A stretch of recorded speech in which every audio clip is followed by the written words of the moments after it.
Hello and welcome to the Football Philosophy channel, and it's the morning after the night before.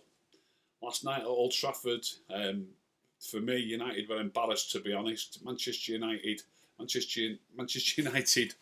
1, PSG 3 in the end. I know it was a late goal, but some of the things that went on last night for me were absolutely horrendous. The manager's got a lot to answer for. Everybody's talking about it today. When I was arguing with one or two people last night, even at half time, when I was saying that Fred needed to be replaced. He'd already been booked, but he'd been booked. It wasn't like an ordinary booking. He'd been booked for something that without a doubt will have been niggling away at the referee's mind. When the referee sees somebody or looks at a monitor and sees somebody put his head into somebody else's face, he makes an excuse in his own mind not to send that player off. Referees don't like sending players off. They try not to. And it might be the case, even without fans, that they don't like sending players off at big clubs when they're playing on their own ground. It might just bring a little bit of pressure to bear on them. I might be wrong on that one, especially with no fans in the ground. But without any doubt, referees, if they see somebody do that, is giving him the benefit of the doubt. So, to put it in a better manner, really, Fred wasn't only on a yellow card; he was like on a yellow and a half, because the referee has already got it in his mind that maybe he was too lenient and should have given him a red card. So it wasn't like Fred was on a normal yellow. It was an accident waiting to happen, and the manager should have realised that. As I say, all the media today, I've had the radio on, I've been watching Sky. Everyone's talking about how was Fred left on, and the number of people that are saying that it was obvious that thousands and thousands and thousands of fans watching that game appreciated that Fred needed to be replaced, and our manager didn't appreciate. Now, what happened in the end? He got sent off in the end, and I'm going to come to this in a bit. You might say he was a bit unlucky, but I'm going to cover why he was actually lucky rather than unlucky, but I'll cover that later. First of all, I'm just going to go through a few things that happened in the game with Fred, and I'm going to speak mainly about, this is all going to be really about Fred and about Ollie. 22 seconds on the clock last night, Fred received a ball from McTominay and took a loose touch. And his loose touch went towards one of their players, and he had to go into a crunching tackle. I think it was on Verratti. And a free kick was given to PSG after 22 seconds of the game because of Fred going into a challenge that was only a result of his own poor touch. That was after 22 seconds. After 8 minutes and 10 seconds, Marshall passed a simple ball to Bruno in the inside left channel. Something we've got to improve on, by the way, is our decision making. I'm gonna do a show about this at some stage. We've got to improve on our decision making, and we've got to cut out sloppy, unnecessary mistakes. But Marshall played a simple pass to Bruno. Bruno either took his eye off it. It's difficult to tell on a screen whether it took a bobble, whether it went under his foot or by his foot. But it was a very, very simple ball, and Bruno missed it for some reason. He just went past him. They broke away, and then both Bruno, obviously when you make a mistake, it's more obvious, and you obviously chase back really hard to try and retrieve the situation. So they're then chasing a PSG player. This is on 8 minutes and 10 seconds. Bruno and Fred are chasing a player. I think it was Mbappe, obviously an hell of a player to have to chase. And Fred brought him down. That was on 8 minutes and 10 seconds. For me, he should have got a yellow card. The referee didn't even book him. So whether that's going to be on the referee's mind or not, obviously, it's a fair argument to say it's not really relevant that, because he didn't even give PSG a free kick. But it's just the second time that Fred's brought somebody down on 8 minutes and 10 seconds. And for me, it was a yellow card offence, and the ref didn't even give PSG a free kick. 9 minutes and 55 seconds, so less than 2 minutes later. Now, this is a player who, don't forget, Ollie deemed it so important that he didn't take him off. He got the ball near his own dead ball line, and he tried to play out from the back, and it went straight to Florenzi on the edge of our own box, and Florenzi had a shot. De Gea had to make a decent save. On another day they might have scored, and that was from a pass by Fred. 11 minutes 30 seconds, he gets another unnecessary free kick given against him. So it's a second free kick given against him on 11 minutes and 30 seconds. He's just hassling a player from behind just inside their half and nibbles at his ankles once too much, and the ref give a free kick against him. So that's 2 free kicks given against him in the first 11 minutes, and it should have been 3 really. Why he got away with the one against Mbappe, I've no idea. And that brings us to the 21st minute. The 21st minute, without any, everybody who's watching it is saying without any doubt, all the referees, all the ex-players, I don't think I've heard anybody say that it shouldn't have been a straight red. Why he didn't give him a straight red, I've no idea. It's just unfathomable. You can see that he pushes his head towards him. On a screen, it's impossible to tell if there's any real contact, but the player does go down. The player might be play acting. Maybe we'll never know if he's play acting. But how he got away with getting a straight red is beyond me. He got a yellow card. And like I say, he's already given a couple of fouls away at that stage, and you know he's really walking a tightrope. 30 minutes and 20 seconds. So just under 10 minutes later, he fouls someone just inside their half in our left back spot, and he actually looks at the referee. Fred looks at the referee and puts his arms up and shakes his head towards the ref. And it astonished me that. It absolutely astonished me. If I knew that I was lucky to be on the pitch still, and I was already on a yellow card, but a little bit more than a yellow card in a man. And it's all right having a yellow card for a little foul or maybe 2 or 3 fouls. It's a bit different when you've stuck your head in someone's face and your referees let you off with a yellow card. So he commits a foul on 30 minutes and 20 seconds and actually complains to the referee.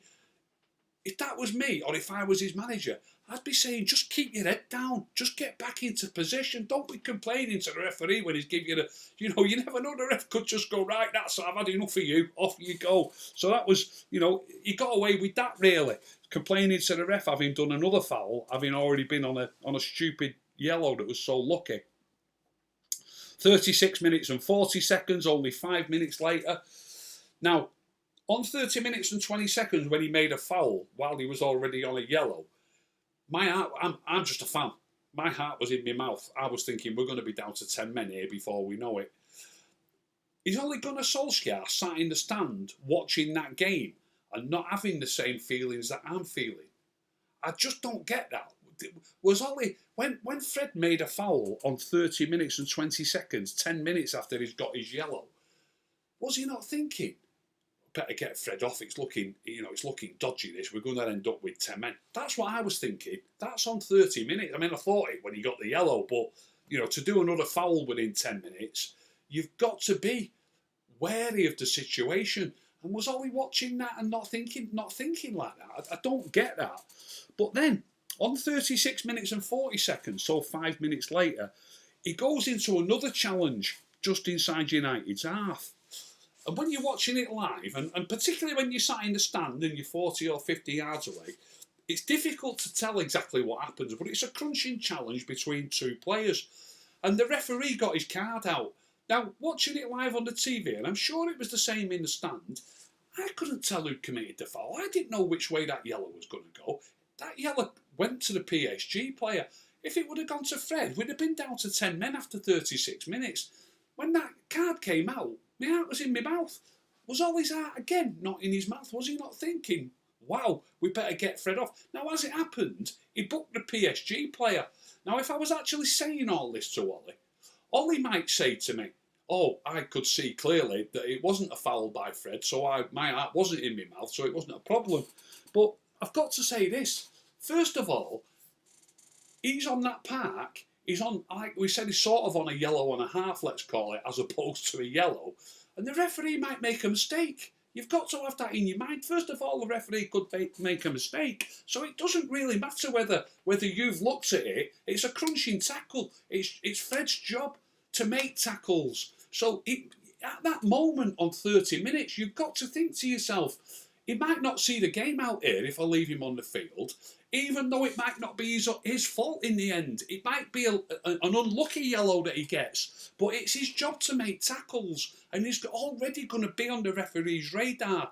So if Ollie was to say to me, I could see clearly that wasn't a foul by Fred, I've got two things to say about that. The first bit I've already said. You never know if the ref's going to make a mistake and get it the wrong way round. But lo and behold, they showed a replay, and from one angle that you see the replay at, you can see quite clearly that Fred trod on the player's foot. So, it could so easily have been a second yellow to Fred after 36 minutes. And again, Ollie just waves it by. Is he just thinking, oh, we'll be all right, it's not going to happen again, he's not going to have to go into another challenge. So I'm talking generally about Fred's gaming. This is a little bit harsh, but I'm going to say it. It's a little bit harsh. He's keeping him on, and Ollie's talked after the game about how well Fred was playing. As I said on the fan cam that I was on last night, look, we've got Matic on the bench, we've got Pogba on the bench, we've got Van der Beek on the bench. Is he literally doing a job that much better than what those players can do? Because I'm not having it. When you're worried about making a sub, surely it's got to be that you haven't got competent players to come on in to fill that role that player's filling. And we've got Pogba on the bench, who's a World Cup winner. We've got Matic on the bench, who had a blinding game on Saturday at Southampton in the very same role. I just don't get it. And obviously Van der Beek's playing superbly. He's not as defensive, of course, but Matic is. So it's just ridiculous. It beggars belief. So the reason I'm saying this bit's harsh, this is on 67 minutes and 7 seconds. The ball drops to Marshall on the left touchline on the halfway line, and Marshall plays a tricky flicked pass behind the back of his standing leg, so to speak, as it drops to him, and it falls perfectly to Fred for Fred to play a ball down the line. Fred tries to play a ball down the line. Ander Herrera is about 2 yards in front of him, and Ander Herrera manages to get a block on it. Now, like I say, I may be being a little bit harsh. Maybe he's got to try that pass, but I just think some players would have took a touch realising that Herrera had a chance of blocking it. But anyway, what happens anyway is this. He tries the ball, it hits Herrera, it bounces the other way, and the next time we actually get control of the ball is when we're picking it out of our net. Because from that block by Herrera, the block on Fred's pass, they go up the other end, they get a corner, and from that corner they score. So the first time we get the ball back after Fred has his pass intercepted is by picking it out of our own net. Now, I can wear it. I can wear it if somebody says to me he was unlucky. Maybe he was unlucky. Maybe I'm being a little bit harsh. But this feeds back into me thing about the referee might book him. He might be unlucky to get, but he can just be unlucky. But my point is, we've got these other quality players on the bench. So just maybe, if one of those players was on, they wouldn't have tried that pass. Maybe that pass wouldn't have got intercepted. So by keeping him on, it actually ends up costing us the goal that put us behind. It could have still happened, but it still happened to Fred. So it's unlucky, fine. But you've kept him on, and that's the result of keeping him on. They've ended up taking the lead. Obviously, after they take the lead, you get a kick-off. Straight from the kick-off, the ball goes back to Maguire. Maguire plays a perfectly simple ball to Fred. I've looked at this 4 or 5 times. It's difficult to measure it on screen. But Fred's touch, to me, it looks like it goes at least 5 yards. It might be as much as 7 yards.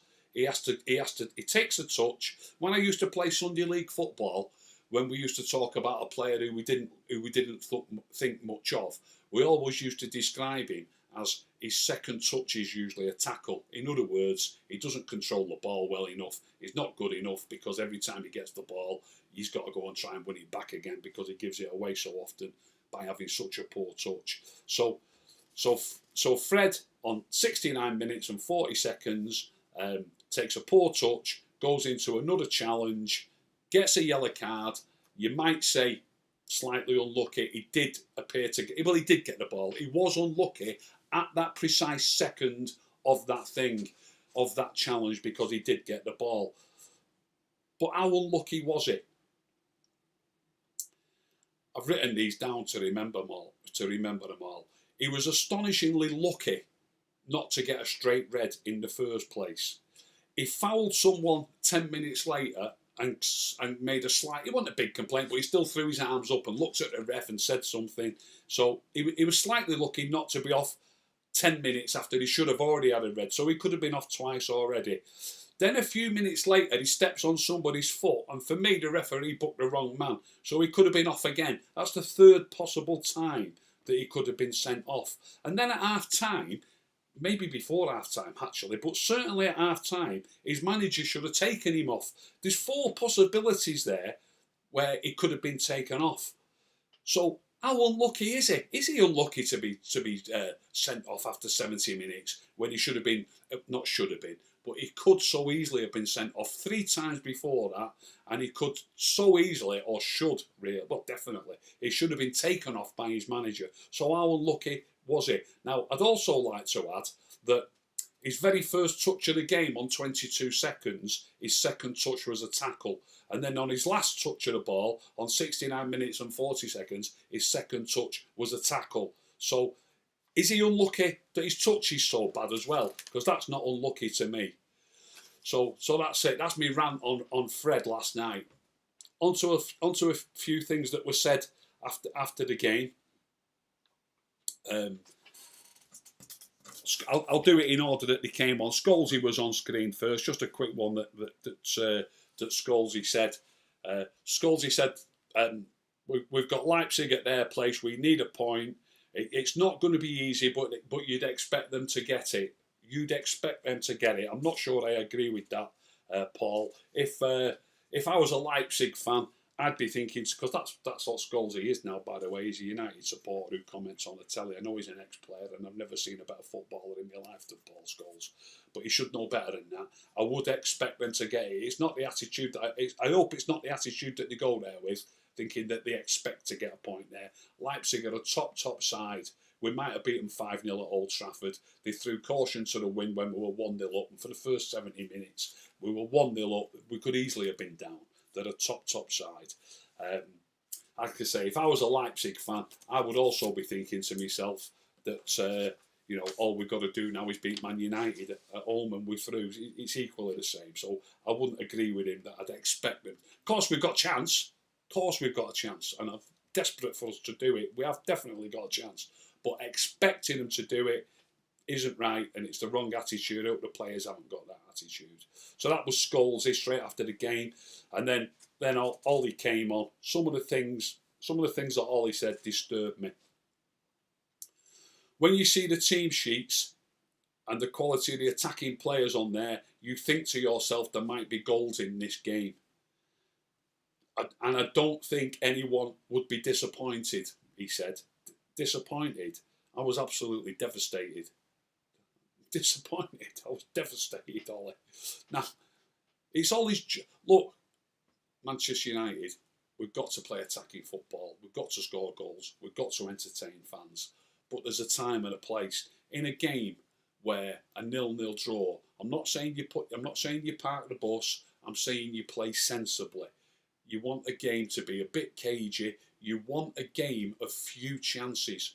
The more chances there are in a game, there's going to be chances at both ends, unless you've got a team that's good enough to create loads of chances while not giving any chances away. But we know for certain that that's not the case. We can't do that against smaller teams, let alone good teams.